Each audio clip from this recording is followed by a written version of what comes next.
સરકાર ક્વિન્ટલે 1 રૂપિયો સહાય આપશે.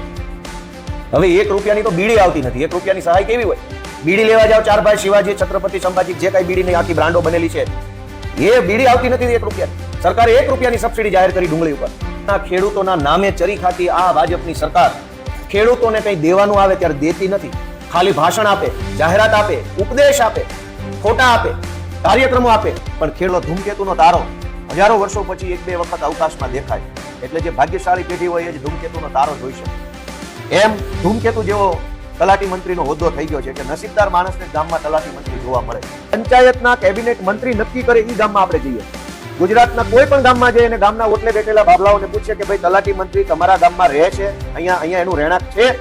કોઈ પણ ગુજરાતના લગભગ ગામમાં તલાટી મંત્રી ગામમાં રહેતા નથી, અપવાદ બાદ કરતા. તેમ છતાં વિધાનસભામાં મને એમ કહે છે મંત્રી કે ના ભાઈ ના, કોઈને ફરિયાદ જ નથી.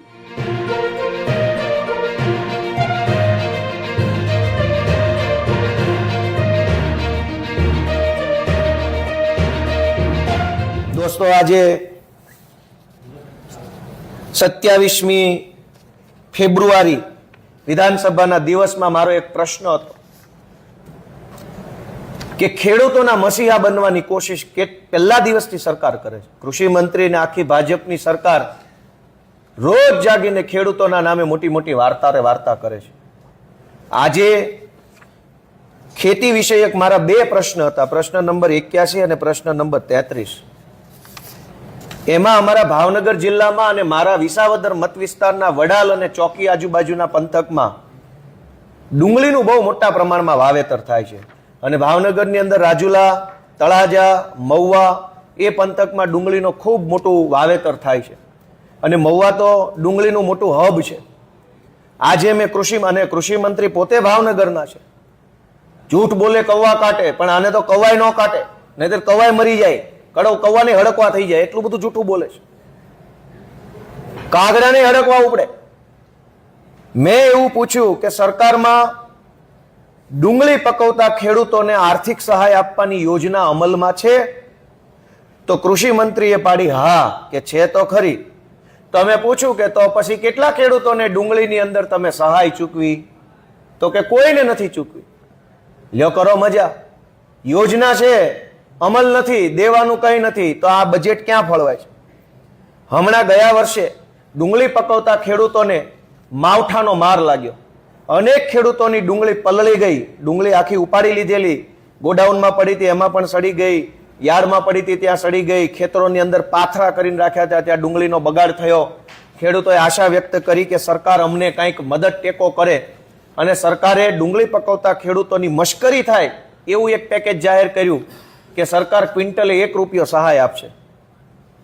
હવે 1 રૂપિયાની તો બીડી આવતી નથી. 1 રૂપિયાની સહાય કેવી હોય? બીડી લેવા જાવ, ચાર ભાઈ શિવાજી, છત્રપતિ સંભાજી, જે કઈ બીડીની આખી બ્રાન્ડો બનેલી છે, એ બીડી આવતી નથી 1 રૂપિયાની. સરકારે 1 રૂપિયાની સબસિડી જાહેર કરી ડુંગળી ઉપર. અને જ્યારે મેં વિધાનસભામાં પૂછ્યું કે ભાઈ ડુંગળી પકવતા ખેડૂતોને ગુજરાતની ભાજપની મોટી મોટી વાતો કરતી સરકાર શું સહાય આપે છે? તો કે બસ આશીર્વાદ આપે છે, સહાય બહાય કઈ છે નહીં. તો આટલું દુઃખ સાથે કહેવું પડે કે ગુજરાત રાજ્યના ખેડૂતોના નામે ચરી ખાતી આ ભાજપની સરકાર ખેડૂતોને કંઈ દેવાનું આવે ત્યારે દેતી નથી. ખાલી ભાષણ આપે, જાહેરાત આપે, ઉપદેશ આપે, ફોટા આપે, કાર્યક્રમો આપે, પણ ખેડૂતના ખિસ્સામાં 4 રૂપિયા આપવાની આ ભાજપ સરકારની કોઈ દાનત નથી. આજે વિધાનસભાની ચર્ચાનો 28મી ફેબ્રુઆરી 2026નો દિવસ છે. મારા દ્વારા આજે અતિ મહત્વના 3 અલગ અલગ મુદ્દાઓ ઉપસ્થિત કરવામાં આવ્યા છે. આજે 24 નંબરના ક્રમ ઉપર મેં આમ તો જૂનાગઢના માત્ર જૂનાગઢ જિલ્લાનો પ્રશ્ન પૂછ્યો હતો, પરંતુ આખા ગુજરાતની આ સમસ્યા છે. ગુજરાતના પંચાયત વિભાગના મંત્રીને મેં એવી રજૂઆત કરી કે જૂનાગઢ જિલ્લામાં તલાટી કમ મંત્રીઓ એને નિયમ પ્રમાણે ગામમાં જ રહેવાનું હોય છે. પંચાયતનું મકાન જે છે ગ્રામ પંચાયતનું, એ ગ્રામ પંચાયત કચેરી પણ છે અને મંત્રીશ્રીનું નિવાસ સ્થાન પણ છે. એટલે દરેક તલાટી કમ મંત્રીએ ગ્રામ પંચાયતમાં રહેવું, ત્યાં જેનું રહેણાંક રાખવું પરિવાર સાથે, એ ફરજિયાત છે.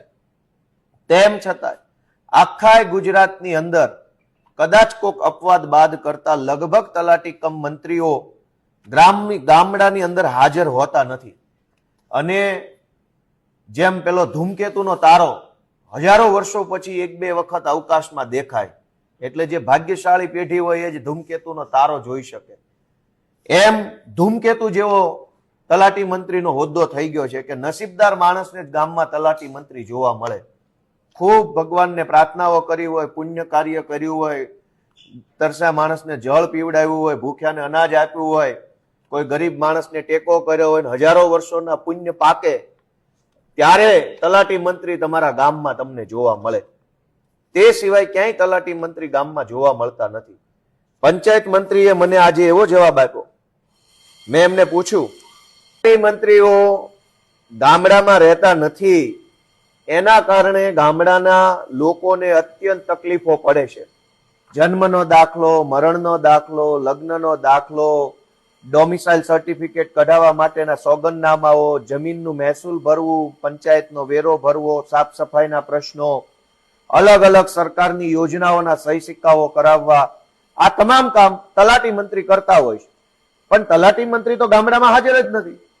વિધાનસભામાં મેં પૂછ્યું કે તલાટી મંત્રી હાજર રહેતા નથી, એ બાબતે સરકારને કેટલી ફરિયાદ મળી? તો સરકારે મને, પંચાયત મંત્રીએ જવાબ આપ્યો કે કોઈ ફરિયાદ નથી, શૂન્ય, ઝીરો. હવે વિચાર કરો કે ગુજરાતના એક પણ ગામમાં રાજ્યના પંચાયત મંત્રી મારી સાથે આવે, હું એમની ગાડીમાં બેસી જાઉં અથવા એ મારી ગાડીમાં બેસી જાય, અને કોઈ પણ પંચાયતના કેબિનેટ મંત્રી નક્કી કરે એ ગામમાં આપણે જઈએ. ગુજરાતના કોઈ પણ ગામમાં જઈએ અને ગામના ઓટલે બેઠેલા ભાભલાઓને પૂછીએ કે ભાઈ તલાટી મંત્રી તમારા ગામમાં રહે છે, અહીંયા એનું રહેણાંક છે? કોઈ પણ ગુજરાતના લગભગ ગામમાં તલાટી મંત્રી ગામમાં રહેતા નથી, અપવાદ બાદ કરતા. તેમ છતાંય વિધાનસભામાં મને એમ કહે છે મંત્રી કે ના ભાઈ ના, કોઈને ફરિયાદ જ નથી. ફરિયાદ તો ઘણી છે પણ સાંભળવા વાળા છે ભાજપમાં. ભાજપની સરકાર ફરિયાદ સાંભળવા તૈયાર નથી.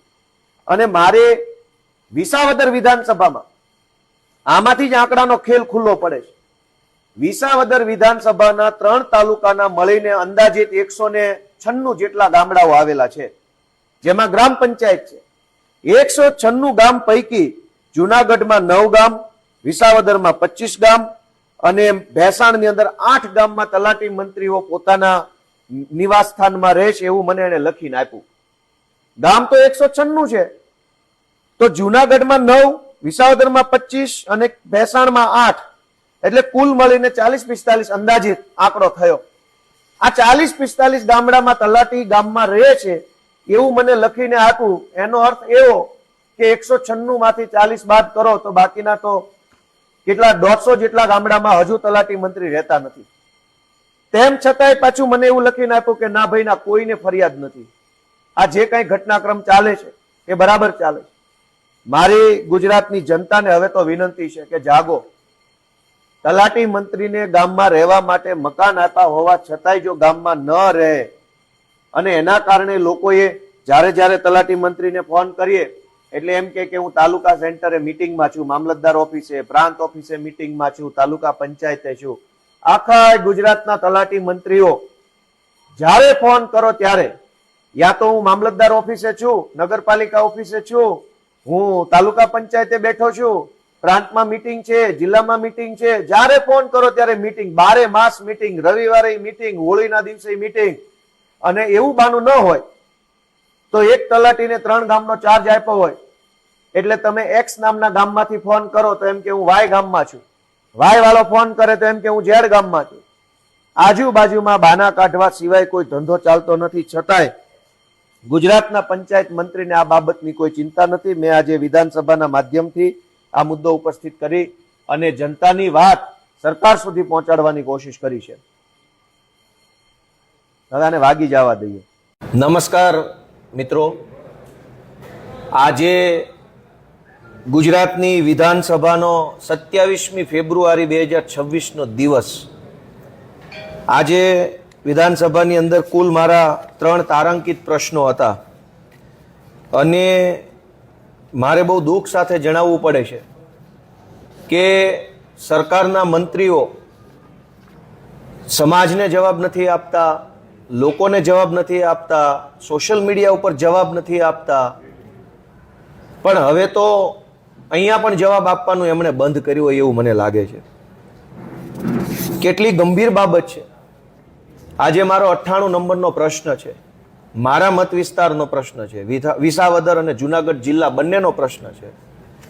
એમાં મેં એવું પૂછ્યું કે જુનાગઢ જિલ્લામાં ઉબેણ નદી આવી છે. આ ઉબેણ નદીમાં જેતપુરમાં આવેલા જે કાંઈ ઇન્ડસ્ટ્રીયલ યુનિટ છે એમાંથી કેમિકલ વાળું ઝેરી લાલ પાણી નદીની અંદર છોડવામાં આવે છે.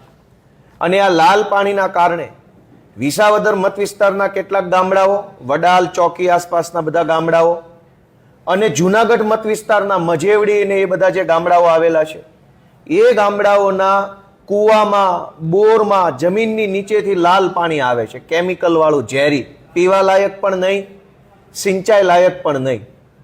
અત્યારે આજની સ્થિતિએ અમારા આમ આદમી પાર્ટીના કાર્યકર્તાઓ છેલ્લા 10 દિવસથી આ ઉબેણ નદીમાં લાલ પાણીનો જે પ્રશ્ન છે એમાં ધરણા કરી રહ્યા છે. એનાથી એક સ્ટેપ આગળ કે હમણાં વર્ષ 1.5 વર્ષ પહેલા જૂનાગઢના ભાજપના ધારાસભ્ય માનની સંજયભાઈએ જૂનાગઢ જિલ્લા સંકલન સમિતિમાં પણ આ લાલ પ્રદૂષિત પાણીનો મુદ્દો ખૂબ તાકાતથી ઉઠાવ્યો હતો.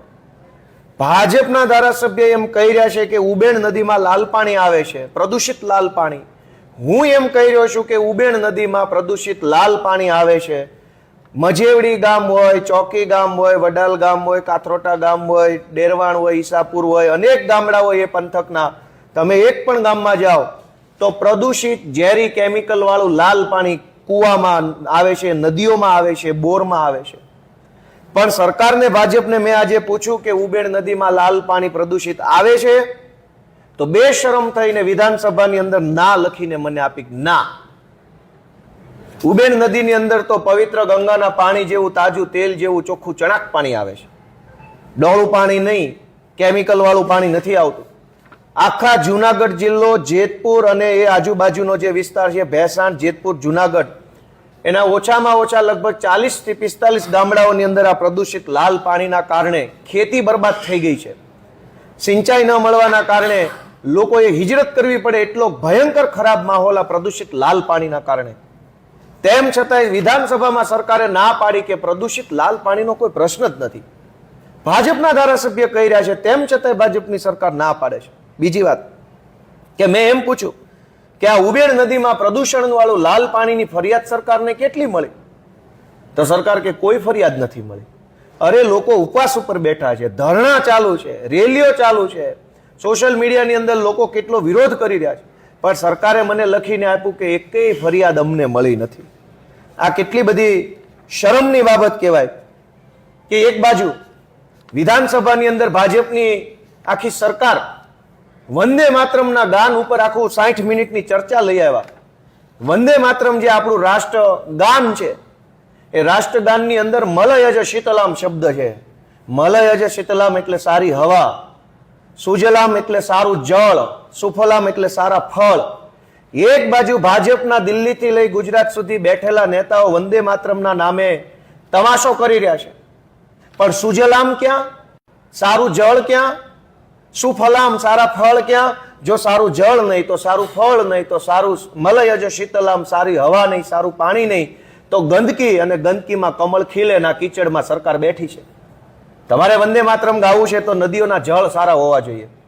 જુનાગઢની ઉબેણ નદીમાં ભયંકર લાલ પાણીનું પ્રદૂષણ થઈ રહ્યું છે અને એ પ્રદૂષણ રોકવાની વાત તો પછી, પ્રદૂષણ થાય છે એવું સ્વીકારવા તૈયાર નથી. મારે આજે વંદે માતરમના નામે ગુજરાતની જનતાને છેતરવા આવેલી ભાજપની નકલી ટોળકીને એટલી જ વિનંતી છે કે વંદે માતરમ ગાવાનો હક અને અધિકાર તમને ત્યારે છે જ્યારે ગુજરાતની અંદર સુજલામ, દરેક નદીઓનું જળ પવિત્ર હોય, એમાં પ્રદૂષિત પાણી ન હોય, કેમિકલ વાળું પાણી ન હોય, ઝેરી પાણી ન હોય એવી ગુજરાતની તમામ નદીઓ બને. ગુજરાતની એક એક નદી, કુવા અને તળાવનું જળ શુદ્ધ થાય, પછી સુજલામ સુફલામ બોલજો. ત્યાં સુધી બોલતાની મહેરબાની કરીને.